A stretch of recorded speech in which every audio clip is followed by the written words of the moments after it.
एक वट वृक्ष के नीचे घास फूस की साथरी पर प्रभु श्री राम और लक्ष्मण सोए हुए थे और दूर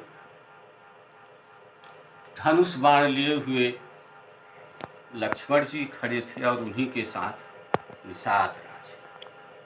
और निषाद राज जी कह रहे थे, लक्ष्मण भैया कैकेयी ने कितना गलत किया, माता कैकेयी ने कितना गलत किया। अब सोचिए, सीता जी जनक जी की पुत्री, उनके बारे में क्या कहा जाए। दुनिया में जिसको मुकुट मिलता था जनक जी देते थे। राम जी दशरथ जी के पुत्र, जिनको आगे बढ़ के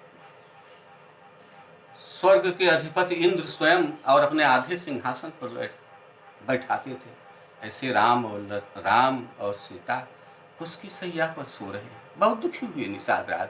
लक्ष्मण जी ने कहा, एक बात सुन लो भैया, काहु न को कर सुख दुख दाता, निज कृत कर्म भोग सब भ्राता।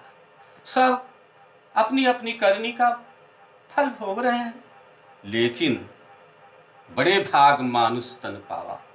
ये मनुष्य शरीर ऐसा है जिसमें हम केवल कर्मों का फल ही नहीं भोग रहे हैं, बल्कि ऐसे नए कर्मों की खेती कर सकते हैं जिससे हम जो हमारे जीवन का परम लक्ष्य है उस लक्ष्य को प्राप्त कर सकते हैं।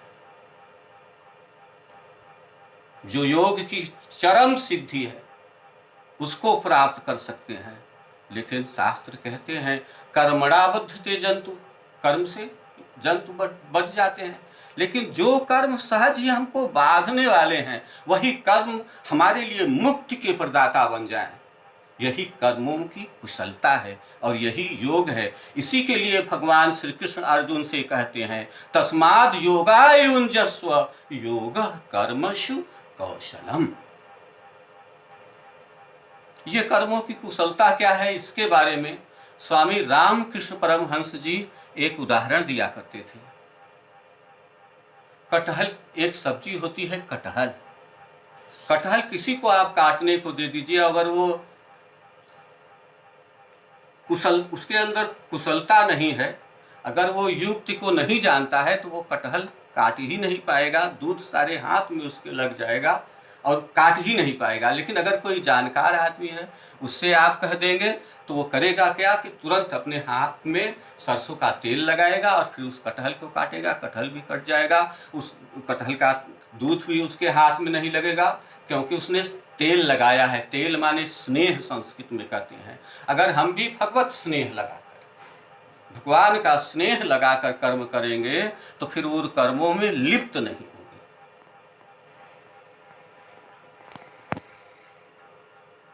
लिप्तता कर्मों में 3 दोष होते हैं। फलासक्ति, कर्मों का फल मिले, कर्मण्येवाधिकारस्ते मा फलेषु कदाचन।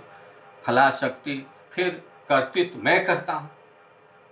और तीसरा है फिर उसकी आसक्ति भाव और फलाकांक्षा बन ही जाती है। लेकिन जो कर्मों की कुशलता है उसी को श्री रामचरितमानस में युक्ति कहा गया है। और स्वामी रामकृष्ण परमहंस जी कहते हैं, जब हम उन कर्मों को भगवान से जोड़ देंगे, युक्ति लगा देंगे, तो वो कर्म जब हमारे कर्म युक्ति से जुड़ जाएंगे तो वो हमको मुक्ति प्रदाता बन जाएंगे। हनुमान जी महाराज पूरी रात लंका भर ढूंढे। वो तो शिव के अवतार हैं, सब कुछ जानते हैं, लेकिन देखिए कितना महत्व दिया कि जब तक उनको एक संत नहीं मिले। युक्ति क्या है? संत मिले, भक्त मिले, मुक्ति प्रदाता माने बुद्ध पुरुष मिले। और जब वो मिले तो उन्होंने जुगत विभीषण सकल सुनाई, और तब उन्होंने सीता रूपी शांति, शक्ति या अपने अंदर के ईश्वर को या बाहर के सबको सब कुछ प्राप्तव्य हो गए। तो वो युक्ति क्या है? वो युक्ति ये है भैया कि आपके विद्यालय में, अभी तो सब बंद है, लेकिन जब प्रार्थना होती थी या कभी कार्यक्रमों में प्रधानाचार्य गीता जी के जिस श्लोक का सबसे ज़्यादा जिक्र करते थे, वो श्लोक होता था, तस्मात् उत्तिष्ठ यशो लभस्य जित्वा शत्रून् भुञ्जस्व राज्यं समृद्धं मयैव ते कृष्ण जी कहते हैं अर्जुन, मयवते निहता पूर्वमेवं निमित्त मात्रम भव सर्वसाचना। अर्जुन, मैंने बिल्कुल जैसे गैया बछड़े पर प्यार करे, अर्जुन इन सबको पहले से मैंने मार दिया है, इसलिए उठो, युद्ध करो, इनको मारो और केवल निमित्त मात्र बन जाओ। तो यही जो निमित्त मात्र है, यही जो निमित्त मात्र है, यही हमारे लिए मुक्ति प्रदाता है। भैया, बंदूक से गोली चलेगी, लेकिन सजा किसको मिलेगी? चलाने वाले। हनुमान जी ने कहा, राम जी ने बाद में पूछा कैसे लंका जलाए? कहा प्रभु, हम लंका हमने नहीं जलाया, अरे हम तो बच के गए थे, हम बिल्कुल आप के आश्रित थे। लेकिन वहाँ देखा कि जब हम वार्तालाप कर रहे थे रावण ने हमको कहा कि जब उसने कहा तुम्हारी मृत्यु नज़दीक आई है, तो हमने कहा मृत्यु हमारी नहीं तुम्हारी आई है। मैं तो सही ही कर रहा था, उसका गुरु था ही। लेकिन उसने फिर कहा इसको मार डालो। जब मारने चले सब जितने में भी विभीषण जी आ गए, कहा दूत है, दूसरा दंड दीजिए। हम कहा बारे भगवान, हम कुछ कर्म करें, हमारे कर्म करने से पहले ही भगवान ने विभीषण को भेज दिया, तो हम फिर तो बिल्कुल निराकार, हम निमित्त मात्र बने हुए थे। और उसके बाद उसने कहा आनदंड, उसने कहा आग लगा दो। हमने कहा बारे प्रभु, हमको तो जामवंत जी ने, आपने खुद कहा था कहीं बल विरह वेग तुम में आए हो, केवल मेरा बल और विरह कह के सीता जी से जल्दी से चले आना। जामवंत जी ने भी नहीं कहा था, लेकिन संत त्रिजटा जी ने कहा सबने बारह लंका जाए। और यहाँ रावण कह रहा है तू जलाइए, तो मैंने प्रभु जलाया नहीं, मुझसे जलवाया गया। और खुद ही देखिए हरि प्रेरित ही अवसर चले मरुत 49, आप 49 प्रकार की हवा चलवा दिए थे। तुलसीदास जी खुद लिखे।